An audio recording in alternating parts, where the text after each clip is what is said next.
بسم اللہ الرحمن الرحیم۔ 7 سال پہلے ڈاکٹر جیسے ہی وارڈ سے نکلا، دونوں مرد عورت ڈاکٹر کی طرف بے چینی اور پریشانی لیے بھاگے۔ ڈاکٹر صاحب، ہماری بیٹی ٹھیک تو ہے؟ اس سے کچھ ہوا تو نہیں؟ وہ ٹھیک تو ہو جائے گی؟ مرد کے چہرے پر پریشانی کے آثار واضح تھے، تو عورت کی حالت بھی کچھ اچھی نہیں تھی۔ اب دونوں میرے کیبن میں آئے، کچھ ضروری بات ہے جو آپ دونوں کو بتانی ہے۔ مرد عورت دونوں ڈاکٹر کے پیچھے چل پڑے۔ ڈاکٹر اپنے کیبن میں داخل ہوا اور اپنی چیئر پر بیٹھ گیا۔ آپ دونوں یہاں تشریف رکھیں۔ ڈاکٹر نے مرد عورت کو بیٹھنے کا اشارہ کیا تو مرد عورت ڈاکٹر کے مقابل رکھی کرسیوں پر بیٹھ گئے۔ کیا ہوا ڈاکٹر صاحب؟ میری بیٹی کو کوئی بیماری تو نہیں؟ مرد نے بیٹھتے ہوئے کہا۔ آپ کی بیٹی کو تو کوئی بیماری نہیں، لیکن آپ دونوں کو بہت بڑی بیماری ہے، ڈاکٹر بولا۔ ہم دونوں کو؟ دونوں نے ایک دوسرے کی طرف ناسمجھی سے دیکھا۔ بھلا ہمیں کیا بیماری ہو سکتی ہے؟ ہم تو ٹھیک ٹھاک ہیں، مرد نے بتایا۔ یہ دوسری بار ہے جب زویا پر بے ہوشی کا دورہ آیا ہے۔ آپ مجھے بتانا پسند کریں گے کہ کس وجہ سے یہ دورہ آیا؟ ڈاکٹر نے کہا۔ مرد عورت کے سر جھک گئے۔ آپ دونوں کب تک چھوٹے بچوں کی طرح لڑتے رہیں گے؟ آپ کو پتہ نہیں کہ ماں باپ کی لڑائیوں اور چپکلشوں سے بچے کتنے متاثر ہوتے ہیں، ان کے کیریئر پر کتنے برے اثرات پڑتے ہیں؟ کاش آپ کو اس کا احساس ہو سکے۔ اگر لڑنا بھی ہے تو کم از کم بچوں کے سامنے تو نہ لڑیں۔ ڈاکٹر کا لہجہ نہ چاہتے ہوئے بھی تلخ ہو گیا۔ میں نے تو زویا کو کمرے میں بھیج دیا تھا، فاطمہ بیگم نے اپنا دفاع کیا۔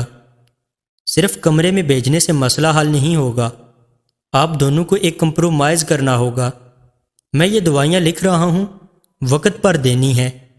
ڈاکٹر نے چٹ پر کچھ لکھا اور نواز خان کی طرف بڑھاتے ہوئے کہا، جی بالکل۔ Good morning teacher. Class room میں جیسے ہی ٹیچر داخل ہوئی، سب بچے مدبانہ کھڑے ہوئے۔ جواباً ٹیچر مسکرائی۔ تو بچوں، ٹیچر نے اپنی چیئر کے قریب آ کر کہنے شروع کیا، آج ہماری کلاس میں نئی اسٹوڈنٹ آئی ہے۔ سب بچے ہمتن گوش تھے۔ زویا آؤ۔ سب کی نظریں دروازے پر جم گئی۔ زویا دروازہ کھولتے ہوئے اندر کو داخل ہوئی اور ٹیچر کے قریب آ کر کھڑی ہوگی۔ سر جھکائے زویا کافی گھبرائی ہوئی لگ رہی تھی۔ اپنا تعارف تو کراؤ، ٹیچر بولی۔ میرا نام زویا ہے۔ سر جھکائے زویا کے ہاتھ کپ کپا رہے تھے۔ بمشکل ہی منہ سے الفاظ اٹھتے ہوئے ادا ہوئے، ارے یہ تو توتلی ہے۔ کلاس کے شرارتی بچے نے آواز لگائی، میرا نام دویا ہے۔ سب بچوں کا مشترکہ کہکا کلاس میں گونجا۔ سائلنٹ سائلنٹ، ٹیچر چلائی۔ سب بچے خاموش ہو گئے۔ آج اس کا اسکول میں پہلا دن ہے اور تم سب اس کا مذاق اڑا رہے ہو۔ بھولو مت، جب تم سب کا بھی پہلا دن تھا تو تم لوگ اس سے زیادہ گھبرائے ہوئے تھے۔ سوری ٹیچر، سب بچے یک آواز ہو کر بولے۔ زویا گھبراؤ مت، جا کر وہاں پر سعیدہ کے ساتھ بیٹھ جاؤ۔ چلو گڈ گرل۔ ٹیچر نے زویا کا کندھا تھپ تھپاتے ہوئے حوصلہ افزائی کی۔ زویا جا کر سعیدہ کے قریب بیٹھ گئی۔ میرا نام سعیدہ ہے، سعیدہ نے مسکراتے ہوئے کہا۔ میں زویا نواز سر جھکائے ہوئے تھی۔ اپنا بیگ یہاں پر رکھ دو، آسانی ہو۔ یہیں سے زویا اور سعیدہ کی دوستی کا آغاز ہو گیا۔ اسکول کی چھٹی۔ زویا یہاں پر کیا کر رہی ہو؟ ابھی تک رکشہ لینے نہیں آیا تمہیں؟ مس ناظمہ زویا کی ٹیچر۔ زویا کو دیکھ کر زویا کے قریب آئی۔ پتہ نہیں، ابو نے تو کہا تھا کہ تمہیں لینے میں رکشہ والے کو بھیج دوں گا۔ اوہ اب تو بہت دیر ہوگی، تم ایسا کرو میرے ساتھ چلی جاؤ، میں تمہیں گھر تک چھوڑ آؤں گی، ناظمہ نے کلائی پر بندی گھڑی کی طرف دیکھتے ہوئے کہا تھا۔ زویا ناظمہ کے ساتھ چل پڑی۔ رکشہ۔ ناظمہ نے رکشہ روکا۔ دونوں رکشے میں سوار ہوگی۔ تم اتنی گھبرائی ہوئی کیوں تھی؟ ناظمہ نے پوچھا۔ وہ آج پہلا دن تھا نا، اس لیے پھر سب کی نظریں مجھ پر تھی تو میں گھبرا گئی۔ زویا بولی، اتنا گھبرانا اچھا نہیں ہوتا، اپنے اندر خود اعتمادی پیدا کرو۔ میں بہت کوشش کرتی ہوں لیکن ہر بار ناکام ہو جاتی ہوں۔ زویا اداسی سے بولی، اتنی جلدی ہار نہیں ماننی چاہیے، کوشش کرو، تم ضرور کامیاب ہوگی۔ اللہ تعالیٰ محنت کرنے والوں کو ہی کامیابی عطا کرتا ہے۔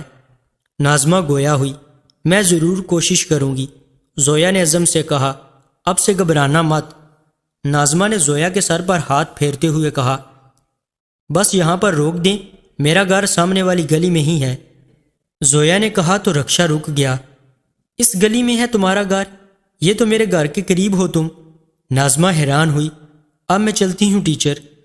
زویا رکشے سے اترتے ہوئے بولی، چلو خدا حافظ۔ موجودہ وقت دے آئی بریانی؟ لاؤنج میں اندر داخل ہوتے ہوئے زویا سے امی نے سوال کیا۔ ہاں دے آئی۔ بہت دیر نہیں لگا دی تم نے؟ فاطمہ بیگم نے استفسار کیا۔ وہ حیدر بھائی کا وہیں پرانا لیکچر شروع ہو گیا تھا، یہ نہ کرو وہ نہ کرو، پڑھائی پر توجہ دو، وغیرہ وغیرہ۔ مجھے تو رہ رہ کر کوفت ہو رہی تھی، لیکن بتا نہیں سکتی تھی۔ آخر کو ہمارے استاد اور آپ کے لاڈلے جو ٹھہرے۔ زویا چھڑ کر بولی، خیریت تو ہے؟ آج ہماری بیٹی کس پر اتنی غصہ ہے؟ نواز خان نے اندر داخل ہوتے ہوئے بولا، آج میں نے اپنی بیٹی کی خواہش پوری کر دی۔ کیا مطلب ابو؟ زویا ابھی تک ہونٹ بنی تھی۔ نواز خان نے شاپر اوپر کیا جس میں نیا نکور موبائل تھا۔ زویا کی تو چیخیں نکل گئی۔ صبح کے 10 بجے اتوار۔ سیدہ زویا کے گھر آئی ہوئی تھی۔ دونوں زویا کے کمرے میں بیڈ پر بیٹھی محو گفتگو تھی۔ زویا تم نے موبائل لے لیا اور مجھے بتایا تک نہیں۔ مجھے سخت افسوس ہوا۔ سیدہ ایک ہی گلہ کیے جا رہی تھی، یار کل ہی تو لائے تھے ابو، رات کو تو تم کو بتا نہیں سکتی تھی، اب تمہیں پتہ چل گیا نا تو ختم کرو یہ ناراضگی۔ زویا نے کہا، ویسا کیا تم نے موبائل لے کے ٹھیک کیا؟ سیدہ کا سوال اپنے اندر کافی سوال لیے ہوئے تھا۔ کیا مطلب؟ زویا ٹھٹکی۔ آج کل بچوں، جوان، بوڑھوں سب کے پاس ہے، اس میں حیران ہونے والی کوئی بات نہیں، بلکہ آج کل تو فقیر کے پاس بھی موبائل آ گیا ہے۔ یہ میری پہلی فرمائش تھی امی ابو سے۔ زویا بولی، تم تو غصہ ہوگی، میرے سوال کا یہ مطلب نہیں تھا۔ موبائل پر ہر قسم کی ویڈیو آتی ہیں، غلطی ہو جاتی ہے۔ سیدہ کافی محتاط لہجے میں بولی تھی۔ بس بس، سالوں سے تمہاری دوست ہوں، تم مجھے اچھی طرح جانتی ہو، اتنا یقین بھی نہیں ہے مجھ پر۔ زویا منہ بسور کر دوسری طرف بیٹھ گئی۔ اچھا بابا سوری، میں نے جنرل سی بات کہہ دی، اب ناراض تو مت ہو۔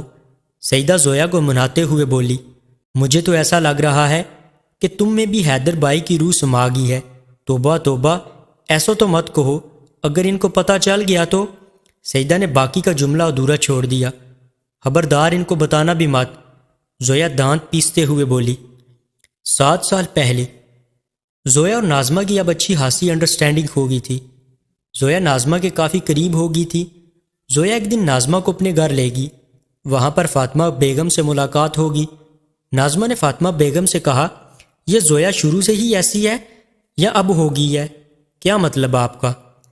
میرا مطلب زویا کے گھبرانے والی عادت، میں نے دیکھا کہ زویا بہت جلد گھبرا جاتی ہے۔ ناظمہ نے وضاحت کی، نہیں شروع میں تو ایسا نہیں تھا، لیکن ایسا لگ رہا تھا کہ فاطمہ بیگم کچھ بتانے سے کترا رہی ہوں۔ دیکھیے، آپ مجھ پر پورا اعتماد کر سکتے ہیں، میں زویا کی ٹیچر ہوں، اس کے بارے میں اچھا سوچوں گی۔ میں چاہتی ہوں اسے اس عادات سے چھٹکارا دلانے میں آپ کی مدد کروں۔ سچ کیا میری بیٹی ٹھیک ہو سکتی ہے؟ فاطمہ بیگم کی آنکھیں چمک اٹھیں۔ ہاں کیوں نہیں، ہو سکتا ہے، علاج ہر بیماری کا ایک علاج موجود ہوتا ہے۔ میرے ایک رشتہ دار ہیں جو جانے مانے ڈاکٹر ہیں، میں ان کے پاس زویا کو لے جاؤں گی، آپ کا احسان ہوگا ہم پر۔ فاطمہ بیگم بولی، ارے نہیں، مجھے شرمندہ نہ کریں۔ ناظمہ نے کہا، آؤ آؤ، آپ نے آ کر ہمارے غریب خانے کو رونق بخش دی۔ ڈاکٹر عفان، جو ایک ماہر سائیکیٹرسٹ تھے، جو کہ رشتہ میں ناظمہ کا خالہ کا بیٹا تھا اور ناظمہ کو پسند بھی کرتا تھا، رشتہ بھی بھجوایا تھا لیکن ناظمہ نے انکار کر دیا تھا۔ اندر آتی ناظمہ کو دیکھ کر شوخی سے کہا، ہر وقت اپنا یہ فضول مذاق مت کرو، کبھی سیریس بھی ہو جایا کرو، میں یہاں پر کام سے آئی ہوں، باتیں کرنے نہیں۔ ناظمہ نے ٹوکا، جیسا آپ کا حکم۔ عفان نے تابداری سے کہا، بیٹھو، آج میں ایک پیشنٹ کو لے کر آئی ہوں، زویا میری اسٹوڈنٹ۔ ناظمہ نے زویا کی طرف دیکھا اور مسکرائی۔ جس سے گھبرائی ہوئی زویا کو بھی تھوڑا حوصلہ ملا۔ عفان نے زیر لب کہا، کچھ تفصیل بتاؤ۔ عفان نے پوچھا۔ جواباً ناظمہ نے سارے واقعات اور زویا کی موجودہ حالت کے بارے میں بتا دیا۔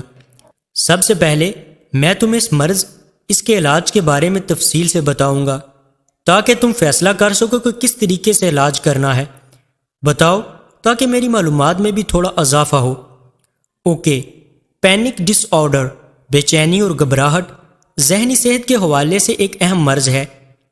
پینک ڈس آرڈر ایک ایسا مرض ہے جس میں انسان کو شدید بے چینی اور گھبراہٹ کے دورے کی کیفیت ہوتی ہے۔ ہوتی تو تھوڑی دیر کے لیے ہے، لیکن اتنی شدید ہوتی ہے کہ انسان کو لگتا ہے کہ وہ بھی خدا نہ خواستہ مر جائے گا، یہ اس کو دل کا دورہ پڑ جائے گا یا وہ پاگل ہو جائے گا۔ اس طرح کی کیفیت انسان پر طاری ہوتی ہے۔ اس میں شدید قسم کی علامت آتی ہے جس کے اندر دل کی دھڑکن تیز ہو جانا، منہ کا خشک ہو جانا، جسم میں کپ کپی طاری ہو جانا، پسینے آنا، سینے میں درد محسوس کرنا، پورے جسم میں سوئیاں چبھنا، ایسا لگنا جیسے پورے جسم میں خون بہت تیزی سے گردش کر رہا ہو۔ یہی پینک ڈس آرڈر کے پیشنٹ ہیں۔ یہ کوئی دل کی بیماری نہیں۔ جب متواتر اٹیک ہوتے ہیں کہیں پھر وہ کیفیت نہ ہو جائے۔ پینک ڈس آرڈر کے اٹیک بغیر کسی وجہ کے بھی ہوتے ہیں، لیکن کچھ لوگوں کو کچھ خاص جگہوں پر یہ کیفیت بنتی ہے جہاں ان کو لگتا ہے کہ وہ اپنے گھر سے دور ہیں، یا اس جگہ پر یہ کیفیت بنے گی تو وہاں سے بچ نکلنا ان کے لیے مشکل ہو جاتا ہے، جیسے ہجوم، لفٹ وغیرہ۔ مثال کے طور پر اگر ہم جنگل میں ہیں اور شیر ہمارے پیچھے لگ گیا اور شدید زلزلہ آ گیا تو ساری علامات جو ایک پینک ڈس آرڈر کے پیشنٹ فیل کرتے ہیں وہ ایک عام انسان بھی فیل کر سکتا ہے۔ اس کا مقصد یہ ہوتا ہے کہ انسان اپنی دفاع کی طرف توجہ دے، اپنی جان بچا سکے۔ پینک ڈس آرڈر میں یہ ہوتا ہے جو نظام الارم سسٹم، اس میں کچھ ایڈی تبدیلیاں آ جاتی ہیں جس کے بعد وہ ایک غیر ضروری حد تک حساس ہو جاتا ہے۔ یہ بغیر کسی خطرے کے یہ علامات پیدا کرنا شروع کر دیتا ہے۔ تم بور تو نہیں ہو رہی؟ عفان نے استفسار کیا۔ نہیں، تم جاری رکھو۔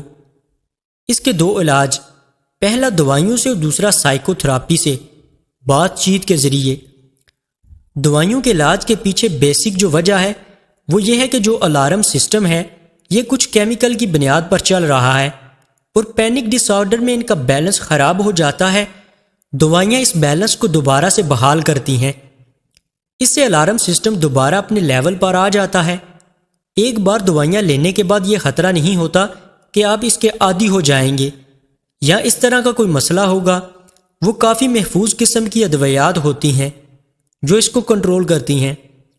دوسرا جو علاج ہے وہ ہے سائیکو تھراپی، یعنی بات چیت کے ذریعے علاج۔ اس کو گینیوٹوبی ہیول تھراپی، جس کا مطلب ہم ان سوچوں اور ان رویوں کے اوپر کام کرتے ہیں جن کو تبدیل کر کے ہم پینک ڈس آرڈر کو شکست دے سکتے ہیں۔ وہ سوچے کیا ہے؟ انسان کو ایک سوچ آئے گی کہ مجھے دل کا دورہ پڑ رہا ہے۔ اس طرح کی دوسری سوچ، اگر میری دل کی دھڑکن تیز ہے تو مجھے ضرور کوئی بڑا مسئلہ ہوگا۔ حالانکہ دل کی دھڑکن کا بڑھنا ایکسرسائز کے بعد بھی ہو سکتا ہے، آپ کی نیند پوری نہ ہو، تھکاوٹ ہو۔ یہ وہ ساری سوچ ہیں جو پینک ڈس آرڈر کو کھانا کھلانے کا کام کرتی ہیں۔ تو ہم ان کو سوچوں کو تبدیل کرتے ہیں، ان رویوں کو بدلتے ہیں جن سے پینک ڈس آرڈر کو تقویت ملتی ہے۔ کون سے رویے؟ ہجوم والی جگہوں پر یہ اٹیک ہوتا ہے، وہ سب سے پہلے ان جگہوں پر جانا چھوڑ دیتے ہیں، آخر میں وہ صرف اپنے گھر تک محدود ہو جاتے ہیں۔ تو یہی سب ہوتا ہے پینک ڈس آرڈر۔ یہ اتنی لمبی تفصیل تم نے یاد کیسے کی؟ میں تو تمہیں 100 میں سے 100 نمبر دوں گی، بلکہ ہمارے اسکول میں مقابلہ ہے تقریر کا، تم اس میں ضرور حصہ لینے آؤ، فرسٹ آؤ گے۔ ناظمہ نے مذاق اڑانے والے انداز میں کہا۔ مذاق اڑا رہی ہو میرا؟ عفان نے کہا۔